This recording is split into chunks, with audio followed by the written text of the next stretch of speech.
All right, let me grab a tool here. So I put everything down here on metal paper, if you want to call it that, of what I'm thinking of.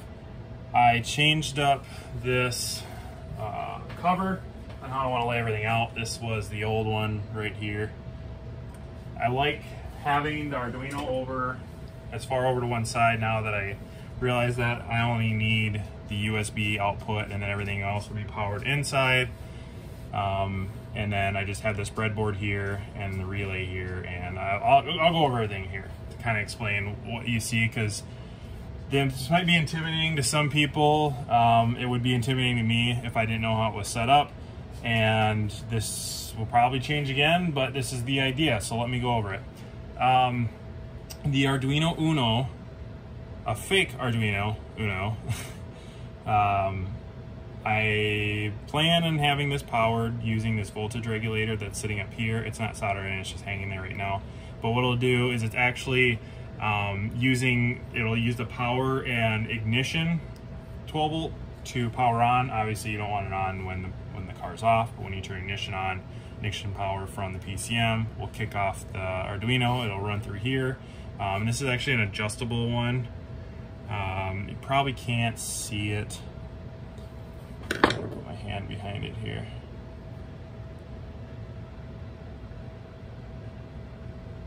It's gonna be too blurry.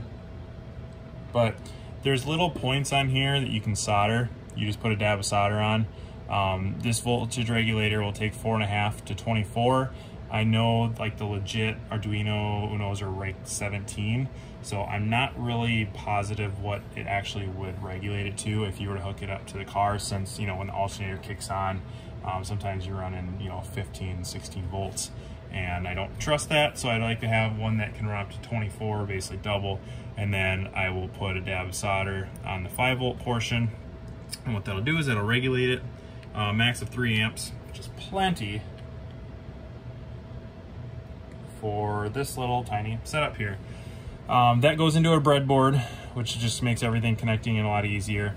And from there, what I did was I actually put a momentary button in here, and that sends through a resistor underneath this. Let's pop this off here. It sends through the resistor, which goes into an analog input. And what that'll do is I can code that. I should be able to code that to know that when that's pressed, to do something. In this case, to do something would be to activate two-step, or activate a ignition cut, basically, if you want to say it that, a rev limiter, because that's basically what a two-step is. So that is already plugged in. It's going to analog input 1.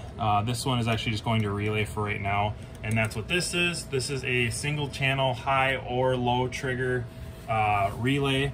And I bought a bunch of these because they were fairly cheap. Like a 10 pack of them was 12 bucks or something. And I don't know why I thought I needed them at the time, and I probably will. So I just said, screw it, I'm gonna order a bunch of them. But I was thinking about using that as the pulse to the ignition cut. I don't think there's any way that's going to be fast enough to cut ignition, because I looked up the specs online, and from what I can gather from it is it can only pulse 10 times in a second. So I need something that's, you know, like 10 milliseconds, or it'd be nice to have something that's like a millisecond and then be able to adjust it. I think a MOSFET would do something like that. I need to do a little bit more research, so if anybody knows some kind of module that'll let me, when I tell this to, when it hits a value, to turn on and off depending on what that value is. I think a MOSFET would do it, but I mean, maybe it is fast enough, but basically this would go to outside of the car to the wiring harness, and that would be the cut. Or if I can find something that's small enough, like a MOSFET, then yeah, it would be sweet in here, because then I can just wire it to the ignition coils that would be in here to cut ground. And yeah, anyways, so that is what that is. So I goes before I got sidetracked here. You hold that down, it's going to send a small voltage supply to the analog input, telling it to do something. Now, when that's pressed, I need to write the code in there. That's where this comes in. This is one of the digital inputs, pulse width modulation, PWM, and that is going actually to the breadboard, which is going all the way to an open port on the PCM, which I'll explain what I did in this ground here, because what I did before I grounded it out is going to make it much simpler than what I explained in my first video, if you guys haven't seen it on YouTube here. This is to an empty pin that's not used on the PCM, and what it's doing is it's piggyback off the blue input to red pin 10. That's the tachometer output, and what it will do is it'll basically feed data to the Arduino, telling it what RPM or what the RPM is, and then based on what I write in the program, it'll say if the value exceeds that, it'll send a trigger to like cutting ground to the ignition coils. Or I asked about it. I want to see what other people think. Would it be smarter to cut the power or 12 volt, or would it be better to cut the grounds? I think I'm probably wrong. I was trying to look at the schematics on like an MSD setup to kind of get the idea.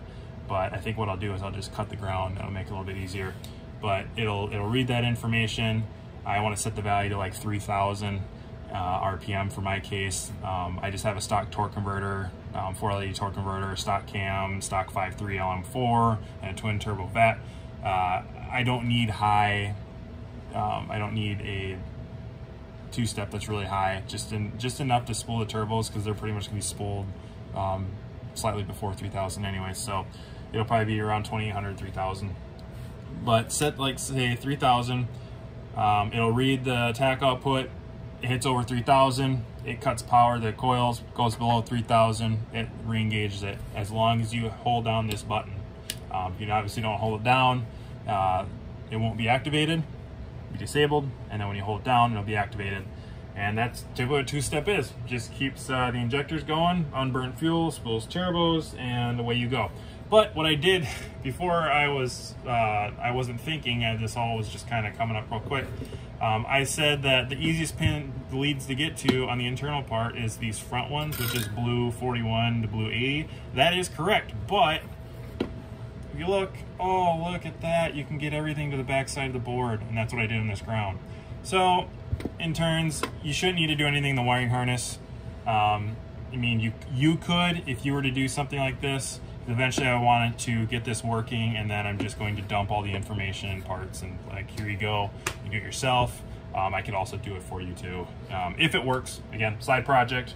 This isn't a make or break kind of thing. This is, if I get it, great. If I don't, who cares? I still gonna be happy at the end of the day that I tried, at least. But yeah, what I'll do is I'll do everything on the back side of this to these pins, and then use it to the open ports, which there's 7 unused ones on the leads, which makes it really easy to connect to your Arduino, because you basically just cut the lead and you slide the jumper wire on, and then you can plug it into whatever you want. So let me know what you guys think. If you circuit guys, Arduino guys, electrical guys, can tell me what would be best as a quick trigger to cut, basically to cut power to something, in this case the ignition coils. Let me know. I would still like to use these, because this will eventually, once this gets all figured out, this will eventually be going into connecting to like a Mac valve, electronic boost control, and then being able to program by gear, RPM and speed, depending on what you set. And I'd like to have that with like toggle switches, to where you basically have like a 3-positioner switch, and you have 2 settings basically being off, one being boost by gear, and one being like boost by speed, or whatever you want. So that's kind of the quick update on this, and I'm gonna continue to keep working on this, because everything is done as far as I want to do on the Corvette until I get more parts, and I'm in no mood right now to order any more parts, because I need to get my garage cleaned up. So this is, even though I said it's a side project, this is kind of a priority. This is what I'm working on to keep myself from going insane by being stuck in the house now that it's getting cold and we can't go anywhere here in Minnesota now. So let me know what you guys think. If you have any questions, let me know. If you have any suggestions, please let me know, because I'm still fairly new to this stuff. You guys take care. Bye.